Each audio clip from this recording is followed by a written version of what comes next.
Unit 1 lesson 4 if. If എന്ന വാക്കിൻ്റെ അർത്ഥം എങ്കിൽ എന്നാണ്. അതായത് ഒരു വ്യവസ്ഥ, ഒരു കണ്ടീഷൻ എക്സ്പ്രസ് ചെയ്യാൻ ഉപയോഗിക്കുന്ന വാക്കാണ് ഇഫ്. ഒരു പെർഫെക്റ്റ് മാൻ അല്ലെങ്കിൽ പരിപൂർണനായിട്ടുള്ള മനുഷ്യൻ, അദ്ദേഹത്തിന് വേണ്ട ക്വാളിറ്റീസ്, ഗുണങ്ങളെക്കുറിച്ച് ഇഫ് എന്ന വാക്ക് ഉപയോഗിച്ചുകൊണ്ട് ഈ കവിതയിലൂടെ പ്രകടിപ്പിക്കുന്നു. കുറച്ചുകൂടി വ്യക്തമായിട്ട് പറഞ്ഞാൽ, ഇന്ന കാര്യം നിങ്ങൾക്കുണ്ടെങ്കിൽ നിങ്ങളൊരു പരിപൂർണനായ മനുഷ്യനാണ് എന്നുള്ള രീതിയിൽ ഈ പോയത്തിൽ പറയുന്നു. അതിന് ആണ് ഇഫ് എന്ന വാക്ക് ഉപയോഗിച്ചിട്ടുള്ളത്. ആ വ്യവസ്ഥ കാണിക്കാൻ വേണ്ടിയിട്ടാണ്. ഈ കവിതയിൽ ഏറ്റവും കൂടുതൽ ഉപയോഗിച്ചിട്ടുള്ള വാക്കും ഇഫ് തന്നെയാണ്. അതുകൊണ്ടായിരിക്കണം ഇതിൻ്റെ ടൈറ്റിൽ ഇഫ് എന്ന് വന്നിരിക്കുന്നത്. If is a popular poem written by the English writer Rudyard Kipling. ഇംഗ്ലണ്ടുകാരനായ റഡ്യാർഡ് കിപ്ലിംഗ് ആണ് ഈ കവിത എഴുതിയിട്ടുള്ളത്. In 1907, he was awarded the Nobel Prize in Literature.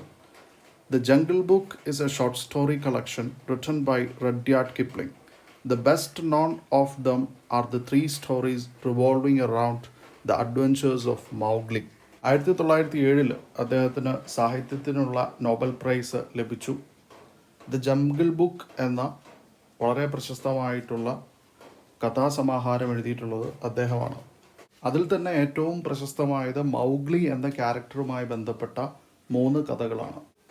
It is A didactic poem with 4 8-line stanzas with the rhyme scheme A B C in first and third stanza and A B C D in second and fourth stanza. Stanza എന്താണെന്നും അതുപോലെ rhyme scheme എന്താണെന്നും ഈ വീഡിയോയിൽ തന്നെ പിന്നീട് ഞാൻ പറയുന്നുണ്ട്. ഇപ്പോൾ ഡൈഡാക്റ്റിക് പോയം എന്താണെന്ന് നോക്കാം. ഡൈഡാക്റ്റിക് പോയം എന്നാൽ ഗുണപാഠ കവിത, അല്ലെങ്കിൽ നല്ല കാര്യങ്ങൾ നമ്മളെ പഠിപ്പിക്കുന്ന കവിത. ഈ കവിതയുടെ തീം ഇതാണ്. In the poem Kipling explains the qualities of a perfect man to his son. അതായത് റഡ്യാർഡ് കിപ്ലിംഗ് അദ്ദേഹത്തിൻ്റെ മകനോട് പെർഫെക്റ്റ് മാൻ, പരിപൂർണനായിട്ടുള്ള മനുഷ്യൻ്റെ ക്വാളിറ്റീസ്, ഗുണങ്ങളെക്കുറിച്ച് എക്സ്പ്ലെയിൻ ചെയ്തു കൊടുക്കുന്നു, വിശദീകരിച്ചു കൊടുക്കുന്നു. കവിത ഒരു സാഹിത്യ രൂപമാണ്. അതിനെ കൂടുതൽ ഇഫക്റ്റീവ് ആക്കാനായിട്ട് പല കാര്യങ്ങളും ഉപയോഗിക്കുന്നുണ്ട്.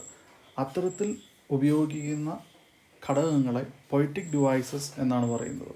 ഈ കവിത പഠിക്കുന്നതിന് മുമ്പായിട്ട് പൊയറ്റിക് ഡിവൈസസ് അല്ലെങ്കിൽ കവിതയെ കൂടുതൽ ഇഫക്റ്റീവ് ആക്കാനായി ഉപയോഗിക്കുന്ന ഘടകങ്ങളെക്കുറിച്ച് മനസ്സിലാക്കാം.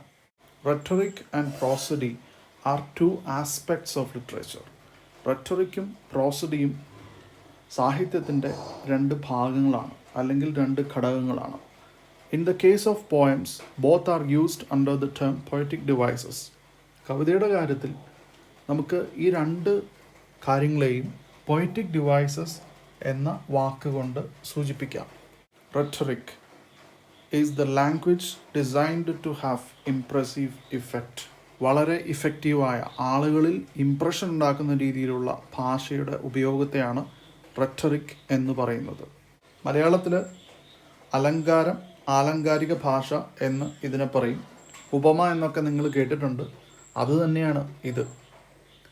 ഇംഗ്ലീഷിൽ figures of speech, figurative language എന്നും ഇതിനെ പറയുന്നു. അലങ്കാരത്തിൻ്റെ ഉദ്ദേശം എന്ന് പറയുന്നത് ഒരു സാഹിത്യ സൃഷ്ടിയെ ഭാഷയുടെ ഇംപ്രസീവായിട്ടുള്ള ഉപയോഗത്തിലൂടെ ഇഫക്റ്റീവ് ആക്കുക എന്നുള്ളതാണ്. പലതരത്തിലുള്ള അലങ്കാരങ്ങൾ ഉണ്ട്. പക്ഷേ നമ്മുടെ ടെക്സ്റ്റിൽ തന്നിട്ടുള്ള കുറച്ച് അലങ്കാരങ്ങൾ മാത്രമാണ് നമ്മളിപ്പോൾ പഠിക്കാനായിട്ട് പോകുന്നത്. ഇനി പ്രോസഡി എന്താണെന്ന് നോക്കാം. It is the patterns of sounds and rhythms in poetry. കവിതയിലുള്ള ശബ്ദങ്ങളുടെയും താളങ്ങളുടെയും പാറ്റേൺസ് അല്ലെങ്കിൽ ഡിസൈൻസ്. കുറച്ചുകൂടി വ്യക്തമായിട്ട് പറഞ്ഞാൽ the sound effects used in poetry. കവിതയിൽ ഉപയോഗിക്കുന്ന സൗണ്ട് ഇഫക്ട്സ്, അതായത് കവിതയെ കൂടുതൽ ഇഫക്റ്റീവ് ആക്കാനും മനോഹരമാക്കാനുമുള്ള ശബ്ദങ്ങളുടെ ഉപയോഗം. ഇത്തരത്തിൽ സൗണ്ട് ഇഫക്ട്സ് കവിതയിൽ ഉപയോഗിക്കുന്നത് കവിതയെ കൂടുതൽ മനോഹരമാക്കാനും ഇഫക്റ്റീവ് ആക്കാനും വേണ്ടിയിട്ടുള്ളതാണ്. പലതരത്തിലുള്ള സൗണ്ട് ഇഫക്ട്സ് കവിതയിൽ ഉപയോഗിക്കുന്നുണ്ട്. പക്ഷേ നമ്മുടെ പുസ്തകത്തിൽ തന്നിട്ടുള്ള കുറച്ച് കാര്യങ്ങൾ മാത്രമാണ് നമ്മൾ പഠിക്കുന്നത്. Rhetoric, figurative language, figures of speech. ഇതെല്ലാം ഒരു കാര്യം തന്നെയാണ്. മലയാളത്തിൽ ഇതിനെ അലങ്കാരം, ആലങ്കാരിക ഭാഷ എന്ന് പറയും. അലങ്കാരങ്ങൾ പല രീതിയിലുണ്ട്. അതിൽ 5 നമ്മൾ ഇവിടെ പഠിക്കാൻ പോകുന്നത്. Personification, metaphor, simile, symbolism, imagery എന്നിവയാണ് നമ്മൾ പഠിക്കാനായിട്ട് പോകുന്നത്. Personification is the practice of presenting objects, qualities etcetera with human qualities in art and literature.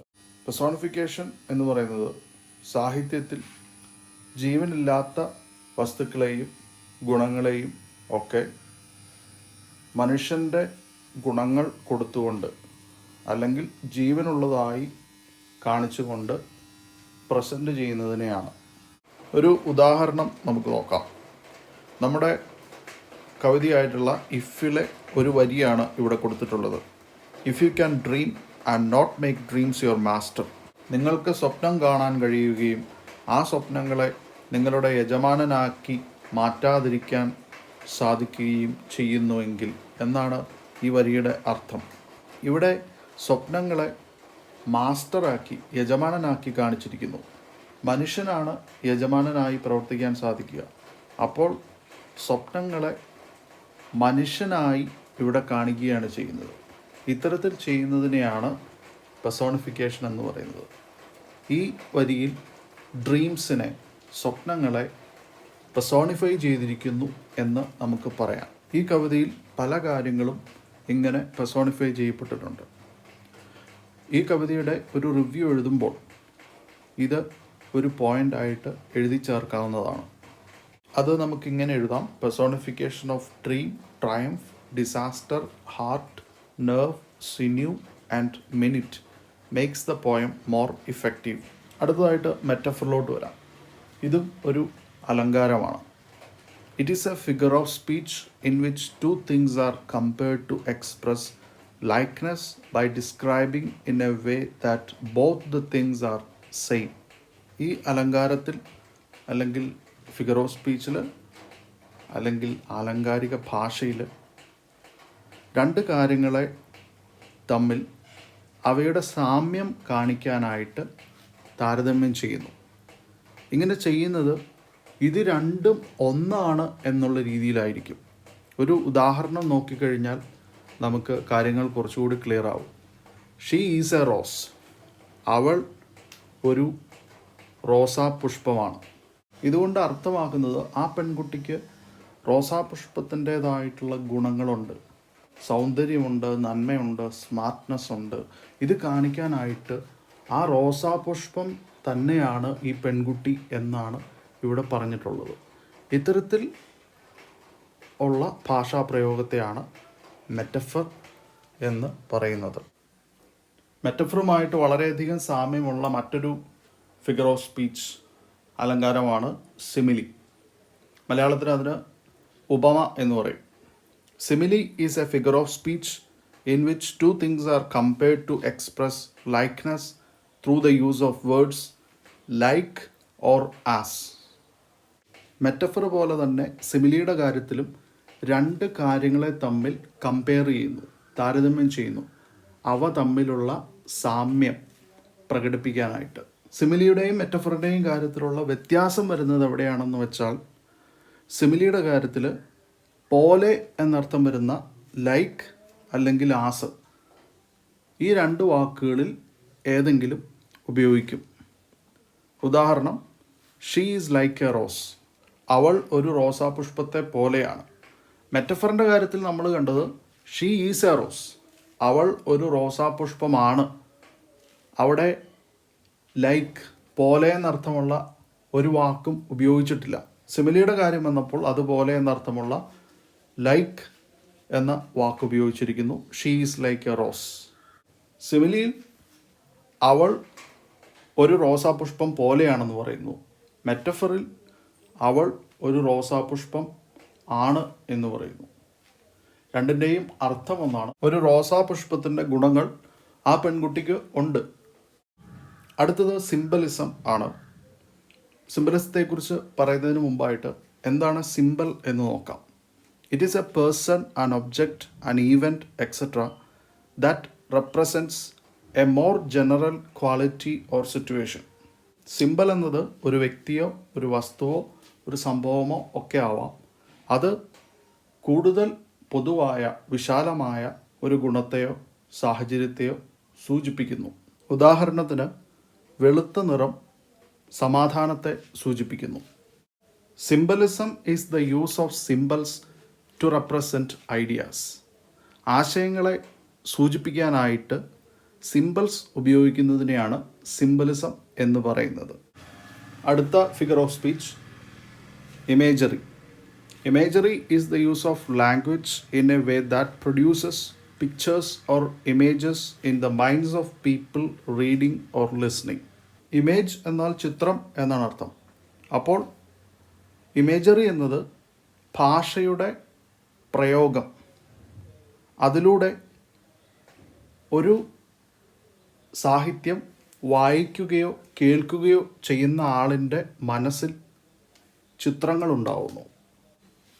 A flock of sheep that leisurely pass by one after one. ഇത് വായിച്ചു നോക്കിക്കഴിയുമ്പോൾ ഒരു കൂട്ടം ചെമ്മരിയാടുകൾ പതുക്കെ ഒന്നിനു പുറകെ ഒന്നായി കടന്നു പോകുന്ന ചിത്രം നമ്മുടെ മനസ്സിലോട്ട് വരുന്നു. ഇത്തരത്തിലുള്ള ഭാഷാപ്രയോഗത്തെ അതുവഴി നമ്മുടെ മനസ്സിൽ പിക്ചേഴ്സ്, ചിത്രങ്ങളുണ്ടാക്കുന്ന രീതിയെയാണ് ഇമേജറി എന്ന് പറയുന്നത്. റെറ്ററിക് അല്ലെങ്കിൽ ഫിഗേഴ്സ് ഓഫ് സ്പീച്ചിൽ നമുക്ക് പഠിക്കാനുള്ള കാര്യങ്ങൾ അവസാനിച്ചു. ഇനി പ്രോസഡിയിലോട്ട് പോകാം. There are many types of sound effects used in literature. Rhyme is one of them. പ്രോസഡി എന്നാൽ സാഹിത്യത്തിൽ ഉപയോഗിക്കുന്ന സൗണ്ട് ഇഫക്ട്സ് ആണ്. പലതരത്തിലുള്ള സൗണ്ട് ഇഫക്ട്സ് സാഹിത്യത്തിൽ ഉപയോഗിക്കുന്നുണ്ട്. നമ്മൾ ഇപ്പോൾ മനസ്സിലാക്കാൻ പോകുന്നത് റൈമിനെ കുറിച്ചാണ്. Rhyme is the repetition of same sounds in 2 or more words. Rhyme എന്ന് പറയുന്നത് 2 അതിലധികമോ വാക്കുകളിൽ ഒരേ ശബ്ദം ആവർത്തിച്ചു വരുന്നതിനെയാണ്. ഇത്തരത്തിലുള്ള സൗണ്ട് ഇഫക്ട്സ് ഒരു കവിതയെ കൂടുതൽ ഇഫക്റ്റീവ് ആക്കും. പലതരത്തിലുള്ള റൈമുകളുണ്ട്. അതിൽ 3 തരത്തിലുള്ള റൈമുകളെ കുറിച്ചാണ് നമ്മളിപ്പോൾ പഠിക്കാനായിട്ട് പോകുന്നത്. 1 എൻഡ് റൈം, 2 അലിറ്ററേഷൻ, 3 അസൊണൻസ്. എൻഡ് റൈമിലോട്ട് വരാം. End rhyme occurs when A poem has lines ending in the same sound. ഒരു കവിതയിൽ 2 അതിലധികമോ വരികളിൽ അവസാനത്തെ ശബ്ദം ആവർത്തിച്ചു വരുമ്പോഴാണ് എൻഡ് റൈം എന്ന് പറയുന്നത്. ഒരു ഉദാഹരണം നോക്കാം. ഇവിടെ കൊടുത്തിട്ടുള്ളത് ഇഫ് എന്ന പോയത്തിലെ ആദ്യത്തെ 2 വരികളാണ്. അതിൽ ഒന്നാമത്തെ വരി അവസാനിക്കുന്ന ശബ്ദം ഉ ആണ്. അവസാനത്തെ വാക്കല്ല, ശബ്ദമാണെന്ന് പ്രത്യേകം മനസ്സിലാക്കുക. രണ്ടാമത്തെ വരിയുടെ അവസാനത്തെ ശബ്ദവും ഉ തന്നെയാണ്. അപ്പോൾ ഈ 2 വരികളും റൈം ചെയ്യുന്നു എന്ന് പറയാം. അതുപോലെ തന്നെ ഇവിടെയുള്ള റൈം എൻഡ് റൈമാണ്. അടുത്തതായിട്ട് എൻഡ് റൈമുമായിട്ട് ബന്ധപ്പെട്ട ഒരു കാര്യമാണ് റൈം സ്കീം. അതിനെക്കുറിച്ച് പഠിക്കാം. അതിന് മുമ്പായിട്ട് സ്റ്റാൻസ എന്താണെന്ന് നോക്കാം. Stanza is A group of lines in A poem. ഒരു കവിതയിലെ വരികളുടെ കൂട്ടത്തെയാണ് സ്റ്റാൻസ എന്ന് പറയുന്നത്. ഇഫ് എന്ന പോയം തന്നെ എടുത്തു നോക്കാം. നിങ്ങൾക്ക് നോക്കിയാൽ കാണാം, ഇതിൽ 4 വരികളുടെ കൂട്ടമുണ്ട്. അതായത് 4 സ്റ്റാൻസാസ് ഇതിനകത്തുണ്ട്. ഓരോ സ്റ്റാൻസയ്ക്കും 8 ലൈനുകൾ വീതം ഉണ്ട് എന്നും നമുക്ക് കാണാൻ സാധിക്കും. ഈ കവിതയുടെ റിവ്യൂ ഒക്കെ എഴുതുമ്പോൾ the poem has 4 8-line stanzas. ഈ കവിതയ്ക്ക് 8 വരികളുള്ള 4 സ്റ്റാൻസകളുണ്ട് എന്ന് കവിതയുടെ സ്ട്രക്ചറുമായി ബന്ധപ്പെട്ട് നമുക്ക് എഴുതി വയ്ക്കാനായിട്ട് സാധിക്കും. ഇനി റൈം സ്കീമിലോട്ട് വരാം. Rhyme scheme is the pattern of end rhymes in A poem. പല കവിതകളിലും എൻഡ് റൈംസ് ഒരു പാറ്റേൺ ആയിട്ട്, ഒരു ഡിസൈനായിട്ട് വരാറുണ്ട്. ഇത് ആ കവിതയിലെ പല സ്റ്റാൻസാകളിലും ആവർത്തിച്ചു വരികയും ചെയ്യുന്നു. ഇതിനെയാണ് റൈം സ്കീം എന്ന് പറയുന്നത്. ഇത് പ്രസൻറ്റ് ചെയ്യാനായിട്ട് ഓരോ ശബ്ദത്തെയും റെപ്രസെൻ്റ് ചെയ്തുകൊണ്ട് എ മുതലുള്ള അക്ഷരങ്ങൾ ഉപയോഗിക്കുന്നു. റൈം സ്കീം ഉള്ള ഒരു കവിതയാണ് ഇഫ്. ഇതിൽ ആദ്യത്തെ സ്റ്റാൻസ നോക്കുക. ഒന്നാമത്തെ വരി അവസാനിക്കുന്ന ശബ്ദം ഉ ആണ്. രണ്ടാമത്തെ വരി അവസാനിക്കുന്ന ശബ്ദം ഉ ആണ്. മൂന്നാമത്തെ വരി അവസാനിക്കുന്ന ശബ്ദം ഉ ആണ്. നാലാമത്തെ വരിയും അവസാനിക്കുന്ന ശബ്ദം ഉ ആണ്. ഇത് ഈ സ്റ്റാൻസയിലെ ആദ്യത്തെ ശബ്ദമായതുകൊണ്ട് എ എന്ന് റെപ്രസെൻ്റ് ചെയ്യാം. അഞ്ചാമത്തെ വരി നോക്കുക. ഇങ് എന്ന ശബ്ദത്തിലാണ് അവസാനിക്കുന്നത്. അത് പുതിയൊരു ശബ്ദമാണ്. അപ്പോൾ രണ്ടാമത്തെ അക്ഷരമായിട്ടുള്ള ബി കൊണ്ട് റെപ്രസെൻ്റ് ചെയ്യാം. ആറാമത്തെ വരി നോക്കുക. അത് അവസാനിക്കുന്നത് സ് എന്ന ശബ്ദത്തിലാണ്. പുതിയൊരു ശബ്ദമാണ്. അതുകൊണ്ട് അടുത്ത അക്ഷരമായിട്ടുള്ള സി കൊണ്ട് റെപ്രസെൻ്റ് ചെയ്യുക. ഏഴാമത്തെ വരി നോക്കുക. ഈ വരി അവസാനിക്കുന്നത് ഇങ് എന്ന ശബ്ദത്തിലാണ്.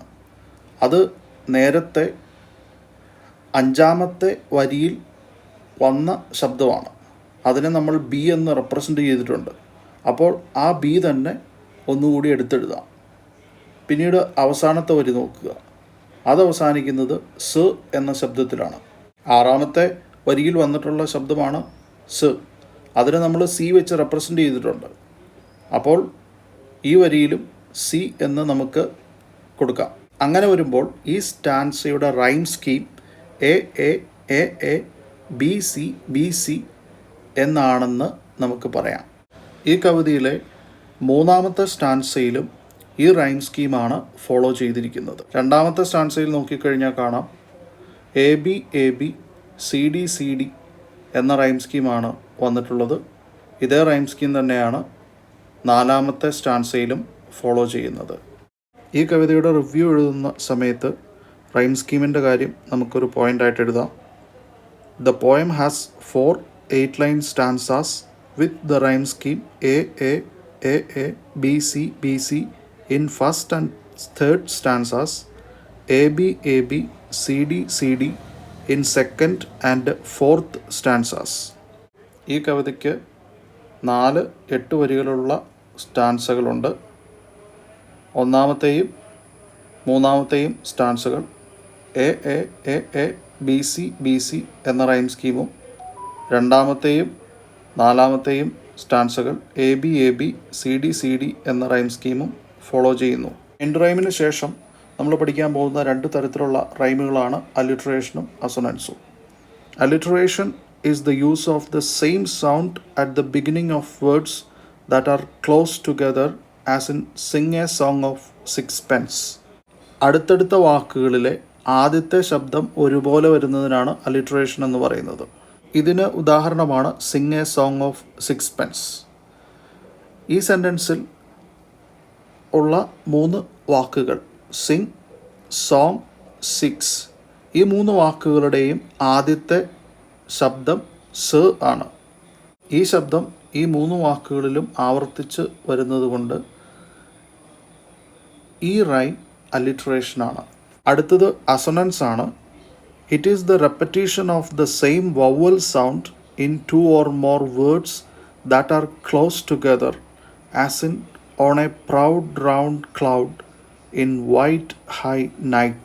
അതായത് ഒരേ വവൽ സൗണ്ട് അടുത്തടുത്ത് വരുന്ന 2 അതിലധികമോ വാക്കുകളിൽ ആവർത്തിച്ചു വരിക. ഇതിനെയാണ് അസൊനൻസ് എന്ന് പറയുന്നത്. ഇവിടെ 2 ഉദാഹരണം കൊടുത്തിട്ടുണ്ട്. On A proud round cloud, ഇതിൽ ഔ എന്ന vowel sound proud, round, cloud എന്ന അടുത്തടുത്ത് വരുന്ന വാക്കുകളിൽ ആവർത്തിച്ചു വരുന്നു. അതുപോലെ ഇൻ വൈറ്റ് ഹൈ നൈറ്റ്, ഇതിൽ ഐ എന്ന vowel sound white, high, night എന്നീ അടുത്തടുത്ത് വരുന്ന വാക്കുകളിൽ ആവർത്തിച്ചു വരുന്നു. നമ്മൾ ഇപ്പോൾ പഠിച്ച പൊയറ്റിക് ഡിവൈസുകളെല്ലാം ഇഫ് എന്ന പോയത്തിലില്ല.